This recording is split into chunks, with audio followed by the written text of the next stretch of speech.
Hello everyone, welcome to PSC journey family. मेरा नाम विवेक कुमार है। रेगुलर बेसिस पे सुबह 11 बजे यहाँ पे मेरी तरफ से करंट अफेयर की क्लासेस यहाँ पे होती है, जो कि हर एग्ज़ाम के लिए काफ़ी ज़्यादा महत्वपूर्ण रहता है। आप सभी के एग्ज़ाम्स को लेकर के, चाहे किसी भी एग्ज़ाम की तैयारी आप क्यों ना कर रहे हो, हर एग्ज़ाम के लिए काफ़ी ज़्यादा महत्वपूर्ण होने जा रहा है। ये जो करंट अफेयर का पोर्शन जो है वो मेरे तरफ से बाइलिंगुअल्स में आपको कवर कराए जाते हैं, यानी नोट्स जो आपको प्रोवाइड किया जाता है वो इंग्लिश और हिंदी दोनों में कवर कराए जाते हैं। और बहुत सारे क्वेश्चंस मेरे जो PCS लेवल पे जितने भी एग्ज़ाम्स हुए उसमें बहुत सारे क्वेश्चंस मेरे बैच हुए, तो इसको मिस बिल्कुल भी नहीं करते हुए चलेगा। बहुत सारे लोगों का करंट अफेयर वीक होता है, लेकिन उस करंट अफेयर के पोर्शन को जो उनका वीक है उसको मजबूत बनाने का सिर्फ और सिर्फ एक ही तरीका है, to maintain the regularity and revision. Regular basis पे आपको करते हुए चलना है। कोई भी क्लासेस आपको मिस नहीं करनी है। करंट अफेयर की क्लासेस आपको डेली बेसिस पे आपको कवर करने ही हैं। तो रोज़ सुबह मेरी 11 बजे क्लास होती है, तो इसको आप ज्वाइन कर सकते हैं। अगर आपने चैनल को सब्सक्राइब नहीं किया है तो चैनल को सब्सक्राइब कर लीजिए, ताकि टाइमली नोटिफिकेशन आपके पास पहुँच सके और टाइमली आप क्लासेस को ज्वाइन कर सकें। हर दिन की तरह आज भी हम लोग करंट अफेयर की क्लास की शुरुआत करने के पहले कोटेशंस कवर करेंगे। तो आज का कोटेशंस आप देख सकते हैं कितना महत्वपूर्ण है, कितनी बड़ी बात यहाँ पे कही जा रही है। किस्मत चले ना चले, पर अगर मेहनत चलती रही तो मंजिल मिल ही जाएगी। तो किस्मत के भरोसे कभी मत बैठिएगा, है ना। हमेशा अपने मेहनत में कभी भी कोई भी कमी नहीं होनी चाहिए। आज नहीं तो कल आपको सफलता ज़रूर मिलेगी, मंजिल ज़रूर आप पहुँचेंगे, लेकिन मेहनत में किसी भी तरह की कोई भी कमी नहीं होनी चाहिए, ठीक है। तो किस्मत कभी भी किसी का चले या ना चले, लेकिन अगर आप मेहनत कर रहे हैं तो इसमें आपको गारंटी है कि आप अपने मंजिल तक डेफिनेटली पहुंच जाएंगे। तो मेहनत में कभी भी कोई भी कमी नहीं होनी चाहिए, ये ध्यान में रखते हुए चलिएगा, ठीक है। तो ये आज का कोटेशंस था। आइए इसको स्टार्ट करते हैं, आज का करेंट अफेयर्स। और हाँ, एक चीज़ और, रेगुलर बेसिस पे 2 बजे मॉडर्न हिस्ट्री की क्लासेस मेरे तरफ से कवर कराई जा रही है। बाइलिंगुअल में नोट्स आपको प्रोवाइड किए जा रही हैं, यानी इंग्लिश हिंदी दोनों में आपको नोट्स प्रोवाइड किए जा रहे हैं। मॉडर्न हिस्ट्री अगर आपको 0 से कवर करनी है तो जितने भी लोग यहाँ पर हैं, जो लोग 2 बजे वाली क्लास नहीं करते हैं, दो लेक्चर ऑलरेडी हो चुके हैं। 2 वीडियोस वहाँ पे मेरे प्रोफाइल में आपको दिख जाएगा। तो 2 क्लास हो चुकी है, उसको कवर कर लीजिएगा। आज तीसरा क्लास होगा 2 बजे, तो टाइमली उसको भी कनेक्ट करते हुए चलेगा। बहुत सारे लोगों को पता भी नहीं है मॉडर्न हिस्ट्री को लेकर के, 0 से स्टार्ट किया है मैंने, तो सभी को इन्फॉर्म करें ताकि बाकी लोग भी उस वीडियो को देख सकें और अपने सारी चीज़ें कवर कर सकें। मॉडर्न हिस्ट्री को बहुत सिंपल तरीके से एग्जामिनेशन पॉइंट ऑफ व्यू से मैं आपको कवर करा रहा हूँ, ना कि नॉलेज बेस से मैं आपको कवर करा रहा हूँ, ठीक है।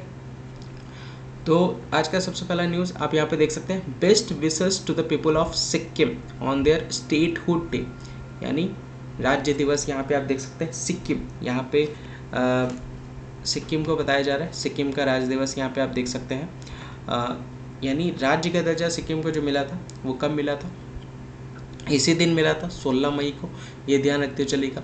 और 16 मई के दिन ही यहाँ पे बेसिकली इसको 47वां यहाँ पे स्थापना दिवस यहाँ पे ये सिक्किम जो है वो सेलिब्रेट कर रहा है, ठीक है। स्थापना दिवस यहाँ पे मना रहा है 47 साल पूरे हो गए हैं सिक्किम को राज्य का दर्जा मिलते हुए, ठीक है।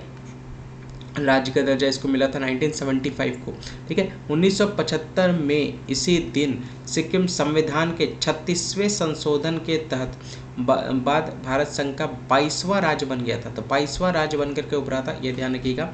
1975 को Sikkim had become the 22nd state, Bharat में 22nd स्टेट बन करके उभरा था यूनियन ऑफ इंडियन का, ये ध्यान रखिएगा। 36वां अमेंडमेंट संविधान में होने के बाद सिक्किम की बेसिक चीज़ें अगर मैं आपको बताऊं तो सिक्किम की राजधानी जो है वो गंगटोक है, याद रखिएगा गंगटोक है। और सिक्किम के राज्यपाल कौन है, गंगा प्रसाद है, ठीक है। अगर वहाँ के मुख्यमंत्री के बारे में बात करें तो प्रेम सिंह तमंग आपको देखने को मिलेगा, तमांग देखने को मिलेगा, जो कि वहाँ के मुख्यमंत्री हैं, ठीक है। थोड़ा सा मैप आपको मैं दिखा देता हूँ। सिक्किम याद रखिएगा 47वां स्थापना दिवस सेलिब्रेट कर रहा है, कब, 16 मई को, ये ध्यान रखिएगा 47वां, यह है सिक्किम, देख सकते हैं। अगर बात करें उत्तरी क्षेत्र की, अगर मैं बात करूँ तो चाइना के साथ ये बॉर्डर टच करता है। अगर मैं पश्चिमी एरिया की बात करूँ, पश्चिमी क्षेत्र की बात करूँ तो ये नेपाल के साथ बाउंड्री शेयर करता है। पूर्व की तरफ से भी चाइना कवर किया हुआ है। अगर हम लोग बात करें साउथ ईस्ट की अगर हम लोग बात करें तो भूटान के साथ ये बाउंड्री शेयर करता है, और दक्षिण में अगर हम लोग बात करें तो ये सिर्फ और सिर्फ बंगाल के साथ, वेस्ट बंगाल के साथ ये आपका बाउंड्री टच करता है। ठीक है, ये ध्यान रखते चलेगा। ठीक है, तो ये आप देख सकते हैं, ये आपका सिक्किम, ठीक है, क्लियर। सिक्किम का मैप आपके सामने ये रहा। बाकी यहाँ पे आप देख सकते हैं गैंगटॉक, यहाँ पे आपको दिख रहा होगा गैंगटॉक, यहाँ पे आप देख सकते हैं ये इसका कैपिटल। आइए आगे बढ़ते हैं। Next, national dengue day. देखिए राष्ट्र भर में डेंगू दिवस यहाँ पे सेलिब्रेट किया जाता है, राष्ट्र भर में राष्ट्र डेंगू दिवस यहाँ पे सेलिब्रेट किया जाता है। कब? 16 मई को। 16 मई को इसको हर साल इसको सेलिब्रेट किया जाता है to create awareness about dengue as well as to intensify the preventive measures and preparedness for the control of viral disease before the transmission season starts in India. देखिए डेंगू दिवस जो है भारत में हर साल 16 मई को डेंगू के बारे में जागरूकता पैदा करने के साथ साथ भारत में ट्रांसमिशन सीजन शुरू होने से पहले, यानी जिस टाइम पे डेंगू का सीजन होता है, यानी सबसे ज़्यादा डेंगू फैलता है, उससे पहले वायरल बीमारी के नियंत्रण को किस तरह से हम कंट्रोल कर सके, उसके निवारक के बारे में, उसके तैयारियों को और तेज कर सके, उसके रूप में यहाँ पे ये क्या करता है, सचेत करता है, और इसीलिए इसको यहाँ पे हम लोग सेलिब्रेट करते हैं 16 मई को। ठीक है, बरसात का मौसम आने वाला है, बरसात के मौसम में ही ज़्यादातर ये बीमारी आपकी फैलती है, तो उसी चीज़ को लेकर के इसको पहले सेलिब्रेट किया जाता है ताकि लोग तैयार रहें और हर तरीके से अपने आप को सचेत रखें, एक्टिव रहें, और किसी भी तरह का इस बीमारी को फैलने से रोके। It is an initiative by the ministry of health and family affair. ये जो पहल की शुरुआत की गई थी, ये स्वास्थ्य और परिवार कल्याण मंत्रालय की एक पहल है जिसकी शुरुआत इनके द्वारा की गई थी, और ये हर साल 16 मई को ये सेलिब्रेट करते हैं नेशनल लेवल पे, राष्ट्रीय लेवल पे। डेंगू क्या है? एक वायरल डिजीज, याद रखिएगा, वायरस से फैलता है, that is caused by dengue virus. किसके साथ फैलता है? Dengue virus. कौन सा वायरस है? डेनवी 14 सेरोटाइप्स। यहाँ पे आप देख सकते हैं, तो एक वायरल बीमारी जो डेंगू वायरस, डेनवी जिसको कहते हैं डेंगू वायरस, 14 सेरोटाइप के कारण होता है, ये ध्यान रखिएगा। ठीक है, तो ये दूसरा नंबर न्यूज़। आइए आगे बढ़ते हैं, नेक्स्ट नंबर न्यूज़ की तरफ बढ़ते हैं। इम्पॉर्टेंट पर्सनालिटी है, कौन है? सोमालिया कंट्री की बात यहाँ पे कही जा रही है। तो सोमालिया कंट्री ने नए राष्ट्रपति को चुना है। क्या नाम है इनका? तो यहाँ पे सोमालिया में अभी रिसेंट में राष्ट्रपति का चुनाव हुआ था, और उस राष्ट्रपति के चुनाव में नए राष्ट्रपति यहाँ पे नियुक्त हुए हैं, हसन शेख मोहम्मद। ये ध्यान रखिएगा, सोमालिया ने हसन शेख मोहम्मद को नए राष्ट्रपति के रूप में यहाँ पे चुना है, ये ध्यान रखिएगा। तो सोमालिया के विधायकों ने पूर्व नेता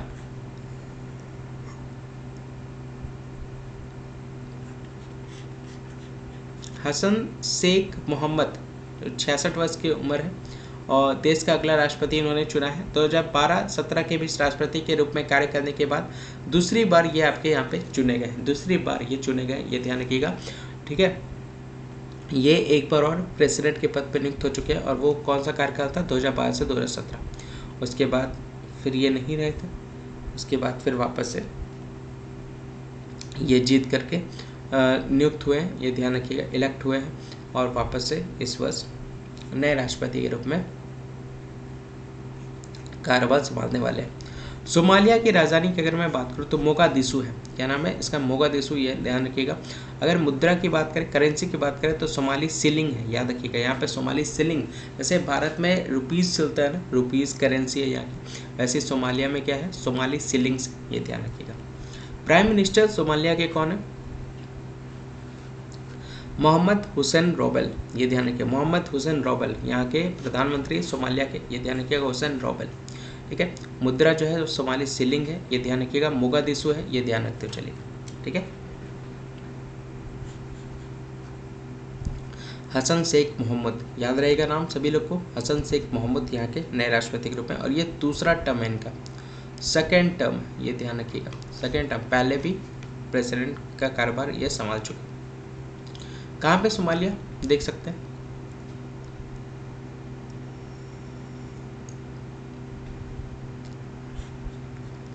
ये आपको अफ्रीका के पूर्वी तट पे आपको ये कंट्री देखने को मिलेगी। कहाँ पे? पूर्वी तट पे। मोगादिशु आप यहाँ पे देख सकते हैं, ये इसका कैपिटल है। हिंद महासागर आप देख सकते हैं, और यहीं पे मेदागास्कर है, नीचे में कोमोरोस आइलैंड वगैरह भी आपको देखने को मिलेगा। बगल में केन्या है, इथोपिया है, जिबूटी है और ये गल्फ ऑफ आदेन, आप देख सकते हैं गल्फ ऑफ आदेन, ठीक है। तो गल्फ ऑफ आदेन के जस्ट नीचे है गोल्फ डे टेजूरा, यहाँ पे आपको देखने को मिलेगा, ठीक है, खाड़ी है ये गल्फ डे टेजूरा। और गल्फ ऑफ आदेन के नीचे ही आपको देखने को मिलेगा सोमालिया कंट्री, आपको ये देख सकते हैं, और ये बेसिकली इसका कैपिटल मोगादिशु, और यहीं पे नए राष्ट्रपति के रूप में यहाँ पे मोहम्मद हसन शेख मोहम्मद यहाँ पे नियुक्त हुए। नेक्स्ट न्यूज़ की तरफ बढ़ते हैं। यहाँ पे आप देख सकते हैं ये यहाँ पे शपथ ग्रहण यहाँ पे लिया जा रहा है त्रिपुरा, ये कहाँ का यहाँ पे पिक्चर है, ये त्रिपुरा का है, त्रिपुरा का न्यूज़ है, ये ध्यान रखिएगा। त्रिपुरा के 11th चीफ मिनिस्टर के रूप में, 11th चीफ मिनिस्टर के रूप में कौन है, मनिक साहा, याद रखिएगा। मनिक साहा ने त्रिपुरा के 11वें मुख्यमंत्री के रूप में इन्होंने क्या किया है, शपथ लिया है, ये ध्यान रखिएगा, मनिक साहा, ठीक है। त्रिपुरा के नए चीफ मिनिस्टर के रूप में 15 मई को इन्होंने शपथ लिया है, ये ध्यान रखिएगा। साहा ने बिप्लब कुमार देव की जगह ली है। इसके पहले कौन थे, साहा रिप्लेस किया है बिप्लब कुमार देव, जो इसके पहले प्रधानमंत्री ये मुख्यमंत्री के पद पे थे।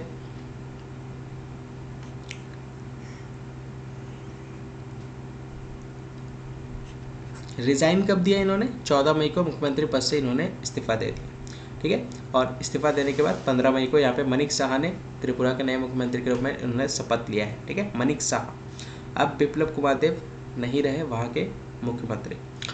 तो डॉक्टर साहा की अगर हम लोग बात करें, मनिक साहा की बात करें, ठीक है, डेंटल सर्जरी के प्रोफेसर है डेंटल सर्जरी के, कौन, डॉक्टर साहा।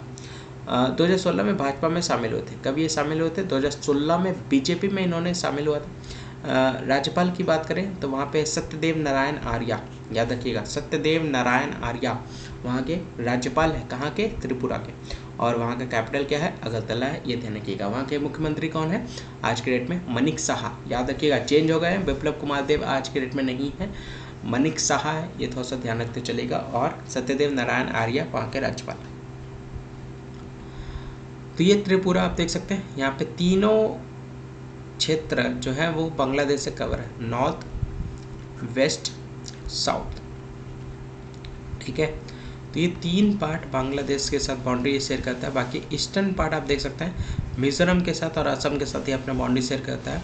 और यहाँ पे आप देख सकते हैं अगरतला, यहाँ का इसका कैपिटल है, वेस्ट त्रिपुरा डिस्ट्रिक्ट आपको यहाँ पे देखने को मिलेगा, उसी के अंदर में यहाँ पे अगरतला, यहाँ पे इसका कैपिटल है, ठीक है, क्लियर। आगे बढ़ते हैं नेक्स्ट। अगला न्यूज़ आप यहाँ पे देख सकते हैं, ये न्यूज़ किससे रिलेटेड है, ये न्यूज़ रिलेटेड है SCO से। SCO क्या है, SCO बताएं। इसकी मीटिंग हुई थी 16 तारीख को, और ये होस्ट किया गया था भारत की तरफ से। कहाँ पे हुआ था, न्यू दिल्ली में हुआ था, बताएं। पीछे फ्लैग्स आप देख पा रहे होंगे, ठीक है।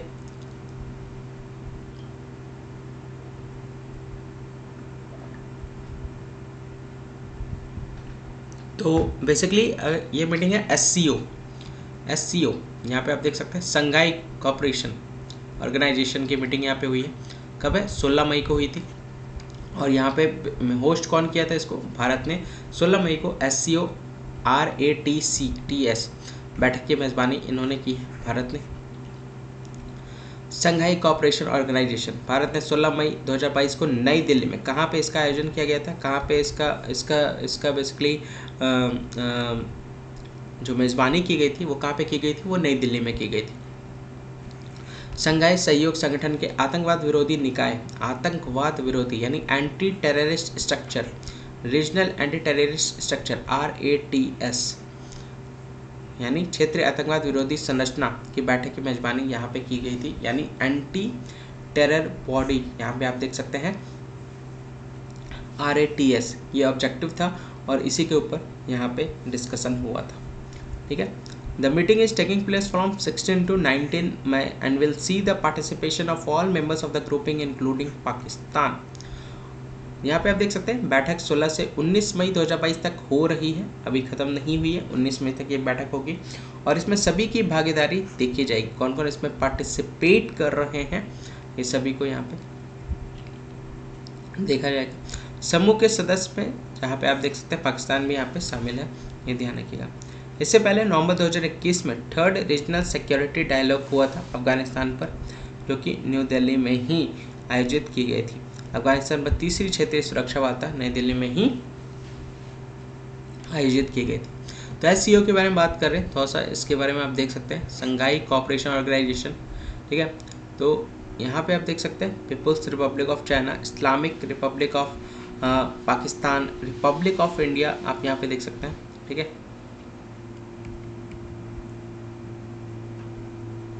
डन।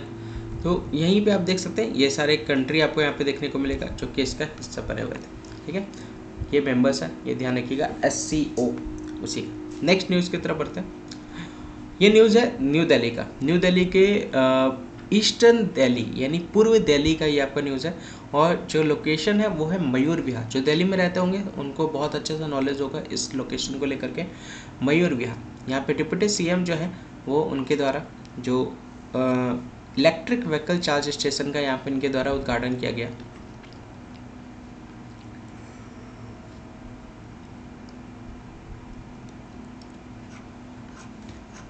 ठीक है। तो मनीष सिसोदिया ने पूर्वी दिल्ली के समर्पित EV चार्जिंग स्टेशन का यहाँ पे उद्घाटन किया है, ठीक है। यहाँ पे आप देख सकते हैं इलेक्ट्रिक व्हीकल चार्जिंग स्टेशन का यहाँ पे उद्घाटन किया है, कहाँ पे, दिल्ली, ईस्ट दिल्ली में, ये ध्यान रखिएगा। और उप मुख्यमंत्री मनीष सिसोदिया मई 2022 में मयूर विहार, मैंने क्या बताया था लोकेशन अभी याद रहेगा, कहाँ पे इसका उद्घाटन किया गया, मयूर विहार, याद रखिएगा, पूर्वी दिल्ली में ये आपका लोकेशन स्थित है।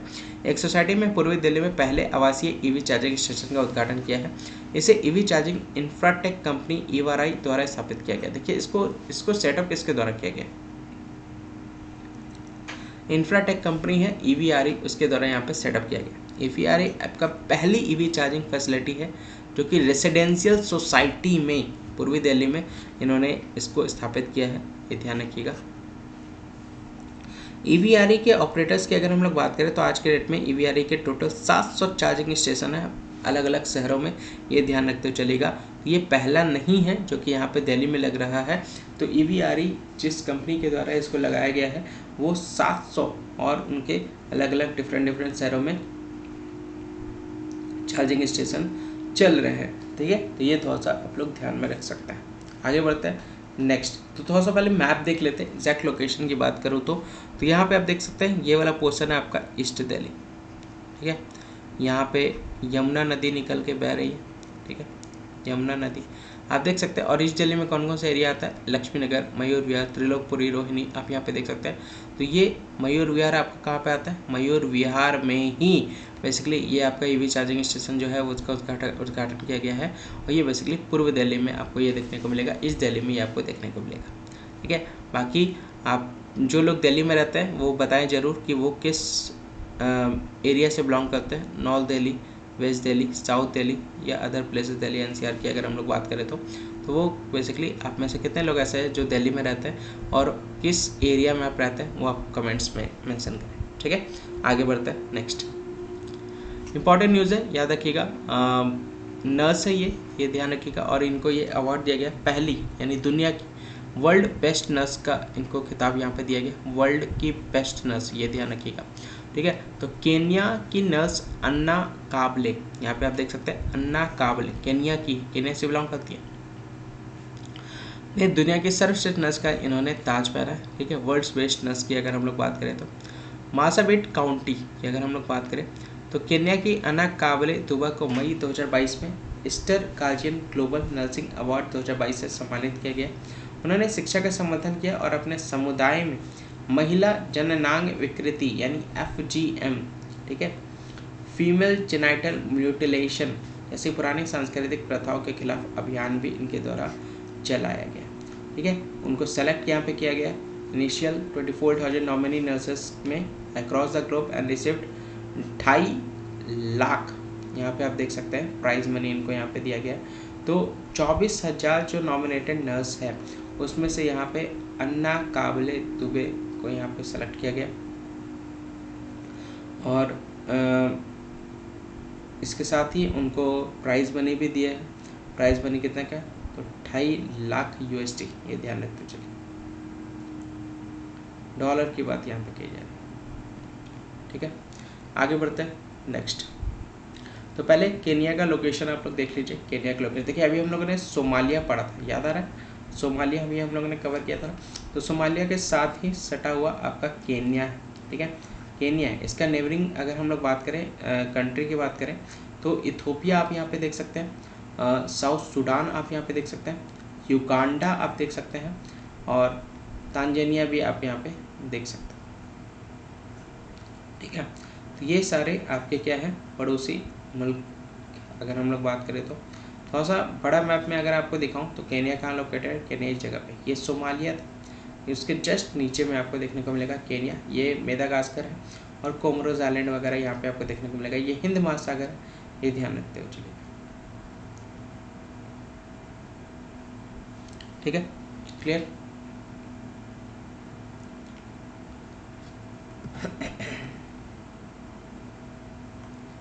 डन, चलिए आगे बढ़ते हैं। नेक्स्ट कैंस की बात यहाँ पे कही जा रही है। ठीक है, 75 आज़ादी का अमृत महोत्सव को लेकर के। तो कैंस यहाँ पे आप देख सकते हैं, इसका ओपनिंग जो हुआ है वो कहाँ पे हुआ है, वो फ्रांस में हुआ है। कहाँ पे हुआ है ये, इसकी ओपनिंग कहाँ पे हुई है, इसकी ओपनिंग यहाँ पे फ्रांस में हुई है। कब हुई है, 17 मई को शुरू हुआ है कांस फिल्म महोत्सव। ये 75वां कांस आपको यहाँ पे देखने को मिलेगा जो ओपन हुआ है यहाँ पे फ्रांस में, ये ध्यान रखिएगा। और कब हुआ है, 17 मई को हुआ है, और ये कब तक चलेगा, ये आपका 28 मई तक चलेगा, ये ध्यान रखिएगा। और भारत जो है यहाँ पे बेसिकली एक संस्करण में भारत आधिकारिक देश है, याद रखिएगा। महोत्सव के इस संस्करण में बेसिकली आधिकारिक देश।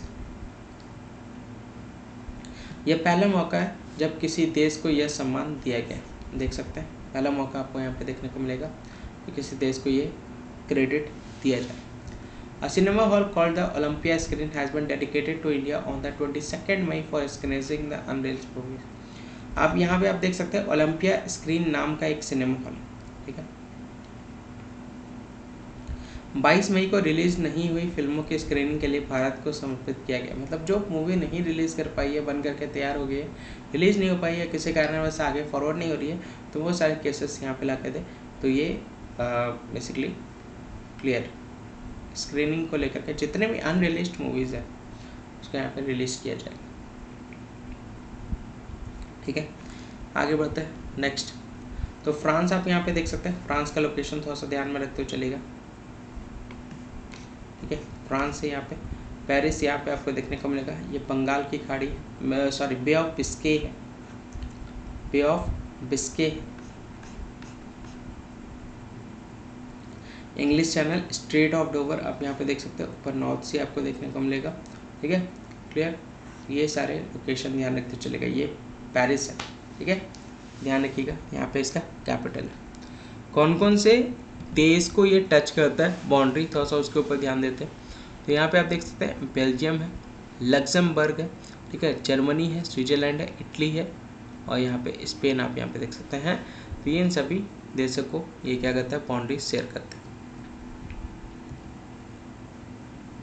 नेक्स्ट न्यूज़ की तरफ बढ़ते हैं। ये न्यूज़ है राजस्थान का रामगढ़ टाइगर रिजर्व की बात यहाँ पे कही जाए, रामगढ़ टाइगर रिजर्व। ठीक है, तो 3 जोन यहाँ पे आप देख सकते हैं, core zone, buffer zone, forest compartment, diverted mining less वगैरह देख सकते हैं।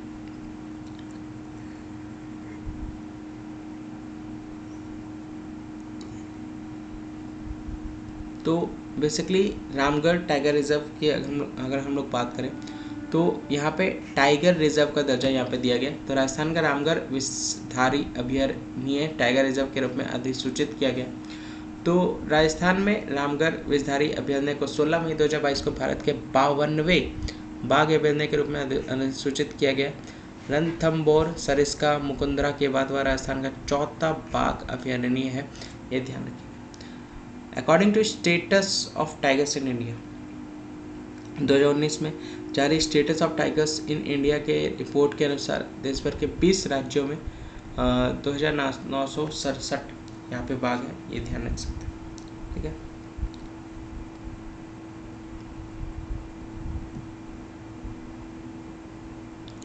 क्लियर। लोकेशन कहाँ पे है, जोधपुर के जस्ट नीचे आपको देखने को मिलेगा रामगढ़।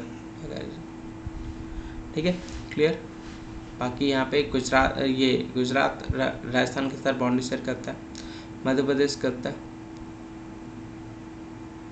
ठीक है, ऊपर आपका हरियाणा है। ठीक है, न्यू दिल्ली हो गया। चलिए नेक्स्ट इम्पॉर्टेंट न्यूज़ है, बताइए नाम क्या है इनका। तो ये बेसिकली एलिजाबेथ बोर्न है जो कि फ्रांस की नई प्रधानमंत्री, ये ध्यान रखिएगा, फ्रांस की नई प्रधानमंत्री इनको नियुक्त किया गया है। जिसको एलिजाबेथ बोर्न को 16 मई 2022 को फ्रांस की नई पीएम यहाँ पे नियुक्त किया गया है, ये ध्यान रखिएगा।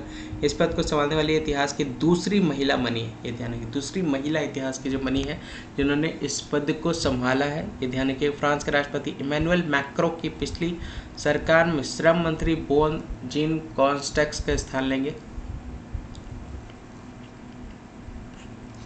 2018 में फ्रांस के परिवहन मंत्री के रूप में भी इन्होंने कार्य किया है, ये ध्यान रखिएगा। परिवहन मंत्री यानी ट्रांसपोर्ट मिनिस्टर के रूप में भी, फॉरेन के ट्रांसपोर्ट मिनिस्टर के रूप में भी इन्होंने कार्य किया। 2015 का ये सीयू थे और अभी फिलहाल खुद की कंपनी चलाते हैं, ठीक है। पेरिस मेट्रो का प्रोट ये बेसिकली करते रहते हैं, ऑपरेट करते रहते हैं, ठीक है। अगला न्यूज़ यहाँ पे आप देख सकते हैं, तो ये न्यूज़ है बेसिकली स्विफ्ट कौर समरा की, भारत की स्विफ्ट कौर समरा गोल्ड मेडल इन्होंने जीता है ISSF जूनियर वर्ल्ड कप की बात यहाँ पे कही जा रही है, ठीक है। तो भारत की स्विफ्ट और समरा ने 16 मई 2022 को जर्मनी के सहूल में ISSF जूनियर विश्व कप 2022 में भारत की स्वर्ण पदक तालिका को 10 तक ले जाने के लिए व्यक्तिगत महिला 50 मीटर राइफल और 3 पोजीशन स्पर्धा जीती, ये ध्यान रखिए। स्विफ्ट कौर समरा ने नॉर्वे की जूली जहाजन को 17-19 से हराया, तो ये ध्यान रख सकते हैं, ठीक है। तो भारत के पास नाउ टोटल 25 मेडल है, 10 गोल्ड, 5 सिल्वर, 3 ब्रॉन्ज, ये ध्यान रखिए, ठीक है। स्विफ्ट कौर याद रखिएगा गोल्ड जीत करके आ रही है। अगला न्यूज़ है ग्रीनको, याद रखिएगा ग्रीनको, यहाँ पे आप देख सकते हैं। तो वर्ल्ड का सबसे बड़ा रीस्टोरेज प्लांट यहाँ पे स्थापित करने जा रहा है, तो उसी चीज़ को लेकर के ध्यान रखना है कि कहाँ से यहाँ पे देखिए इस तरह के क्वेश्चंस निकल के आ ही जाते हैं। दुनिया के सबसे बड़े RE स्टोरेज प्लांट की बात की जाए, रिन्यूएबल एनर्जी स्टोरेज प्लांट कौन सा है, ग्रीनको ग्रुप के द्वारा सेटअप किया गया। कहाँ पे, कुरनूल में, कुरनूल कहाँ पे, आंध्र प्रदेश में आपको देखने को मिलेगा। 5230 मेगावाट प्रोजेक्ट यहाँ पे सेटअप किया गया और यहाँ पे 3 बिलियन आप यहाँ पे देख सकते हैं, ठीक है। आर्सेल मित्तल ने इस परियोजना के लिए करीब $60 करोड़ का निवेश यहाँ पे इनके द्वारा किया गया, ठीक है। 60 करोड़ का निवेश किया गया। 5230 मेगावाट में 3000 मेगावाट जो है वो सोलर का है, 550 मेगावाट विंड और यही सब बाकी जो बच गया वो सब का यहाँ पे है। लेकिन फिलहाल 5230 मेगावाट में 3000 मेगावाट जो है वो basically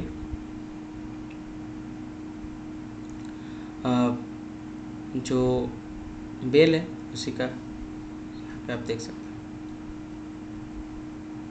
out of 5230 megawatt solar energy देख सकते हैं। सोलर एनर्जी देखिए जितने भी आज के डेट में आपको देखने को मिलेगा, जो भी नए कुछ प्लान कर रहे हैं, तो इको फ्रेंडली कितनी चीज़ें यहाँ पे भारत में आपको देखने को मिलेगा, क्योंकि समुद्र स्थल दिनों दिन घटता हुआ जा रहा है।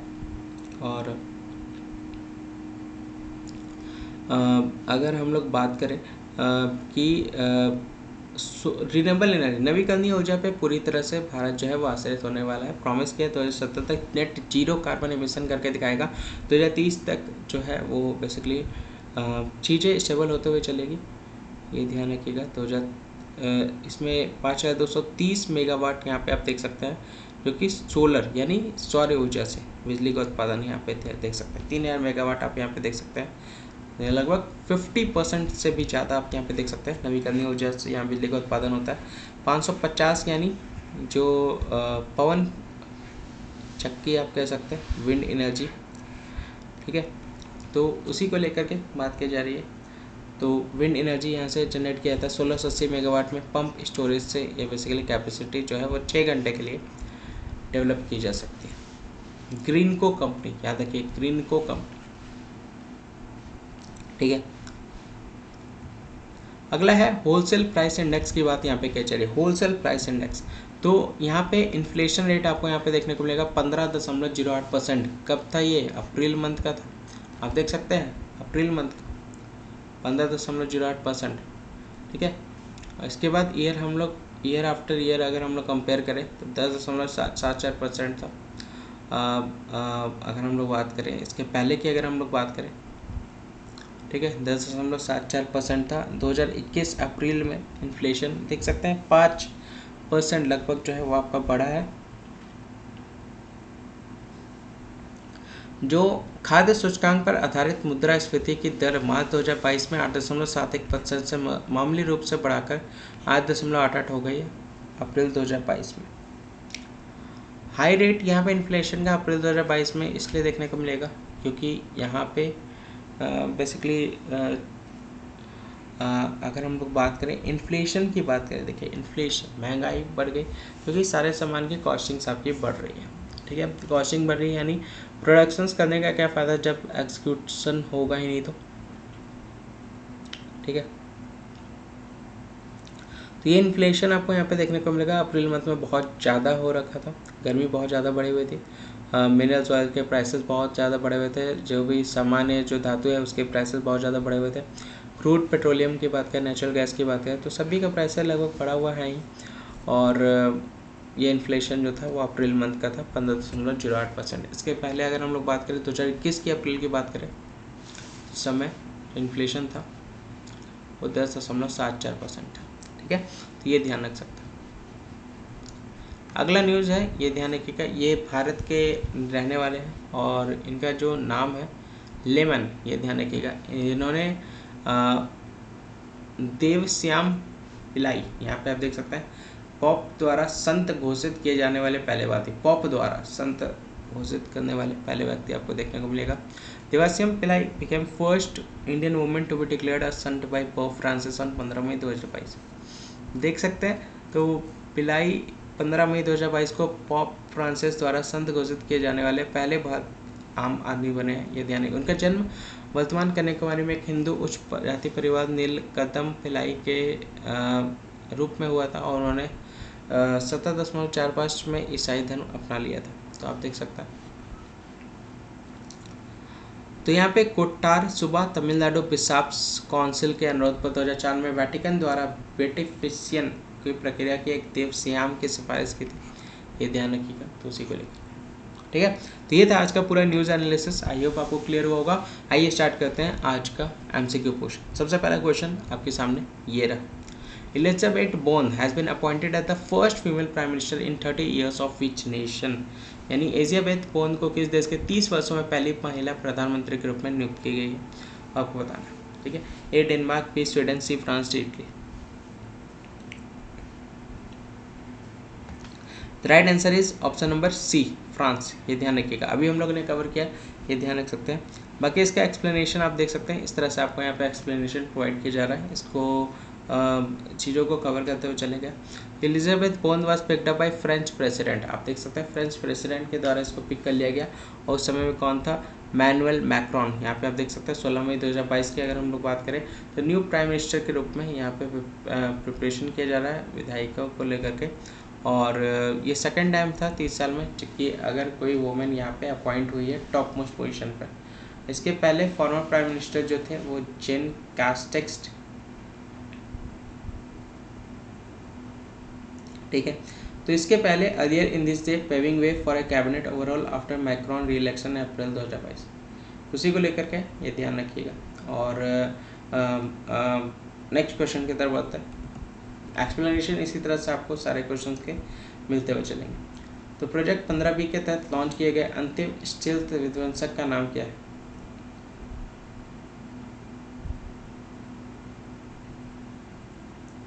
Last stealth destroyer that has been launched under the project 15B, तो ये ध्यान रखिएगा। द राइट आंसर है INS सूरत, ठीक है, सूरत।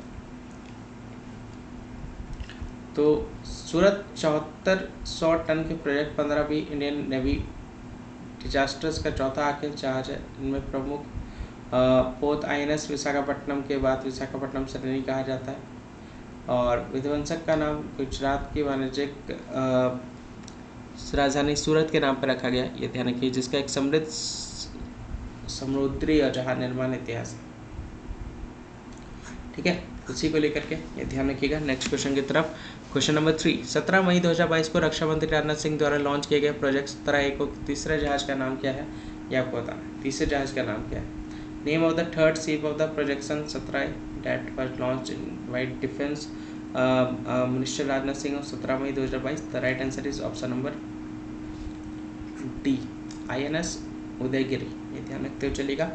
ठीक है, नेक्स्ट क्वेश्चन की तरफ आते हैं। Question number, option number D is the right answer. देखिए, इसका एक्सप्लेनेशन अगर आपको रिक्वायरमेंट हो तो PDFs में आपको सारे एक्सप्लेनेशन आपको मिलते हुए चलेंगे A to Z क्लासेस के, तो उसको ज्वाइन कर लीजिएगा। ठीक है, आगे बढ़ता है।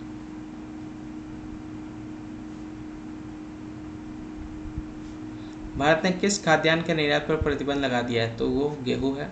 यहाँ पे आप देख सकते हैं वीट के ऊपर एक्सपोर्ट को लेकर के पूरी तरह से यहाँ पे बैन लगा दिया गया, ये ध्यान रखिएगा। नाटो सदस्यता में शामिल होने के अनुरोध पर औपचारिक रूप से हस्ताक्षर करने में कौन सा दिन फिनलैंड में शामिल हो गया? तो कौन सा कंट्री है जो फिनलैंड यहाँ पे ज्वाइन हुआ है और यहाँ पे नाटो मेंबरशिप को लेकर के रिक्वेस्ट करा है? तो right answer is option number A, Switzerland. Switzerland is the right answer. ठीक है, नेक्स्ट आगे बढ़ते हैं। Question number 6, which two cricketer have become the first to be inducted in RCB hall of fame? ठीक है, तो हॉल ऑफ फेम में शामिल होने वाले पहले खिलाड़ी कौन बन गए? तो right answer is option number C, Chris Gayle और AB डिविलियर्स। क्रिस गेल और AB डिविलियर्स, ये ध्यान रखते चलेगा। ठीक है, 7वां नंबर। खबरों में रहा चटगांव बंदरगाह किस देश में स्थित है? तो Chittagong port which was seen in the news is located in which country? तो the right answer is option number B, Bangladesh. ठीक है, बांग्लादेश उसी से रिलेटेड है, ये ध्यान रखिएगा। ठीक है, आगे बढ़ता है।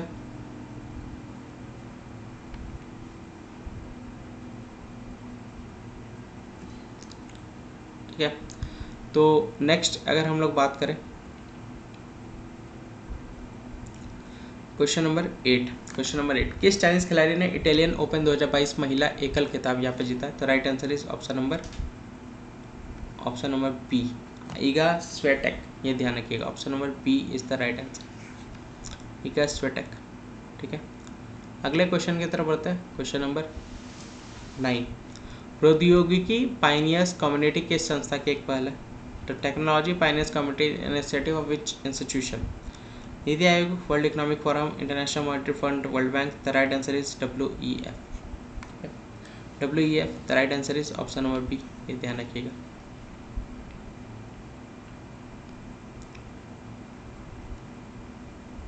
ठीक है, आज का अंतिम प्रश्न, शांति में एक साथ रहने का अंतर्राष्ट्रीय दिवस प्रतिवर्ष कब मनाया जाता है?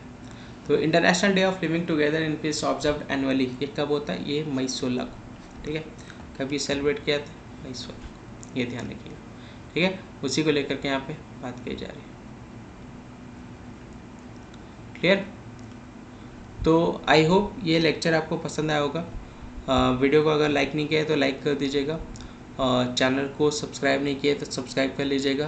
ऊपर में ही रेड कलर का बटन आपको दिख रहा होगा घंटी का, उसको प्रेस कीजिएगा और इसको यहाँ पे आप देख सकते हैं कि ज़्यादा ज़्यादा इसको शेयर करें, ज़्यादा ज़्यादा इसको शेयर करें। अगर आपने सब्सक्राइब नहीं किया है तो टाइमली नोटिफिकेशन के लिए इसको सब्सक्राइब करने के लिए आप इसको शेयर करते हुए चलें। और जो बाकी हिस्ट्री की क्लास, मॉडर्न हिस्ट्री की क्लास भी आपकी दोपहर में स्टार्ट हो चुकी है, उसको भी आप कवर करते हुए चलें। वीडियो को ज़्यादा से ज़्यादा हर ग्रुप में शेयर करें ताकि वो ज्वाइन कर सके।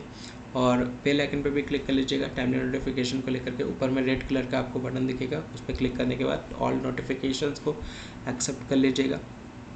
जो भी नए वीडियो आएंगे आपके पास टाइमली नोटिफिकेशन उसका पहुंच जाएगा। किसी भी तरह का कोई भी डाउट, कोई भी फीडबैक या कोई भी क्वेश्चन पूछना हो तो आप मुझे यहाँ पे कांटेक्ट कर सकते हैं, यहीं पे आपको रिवर्ट कर दिया जाएगा।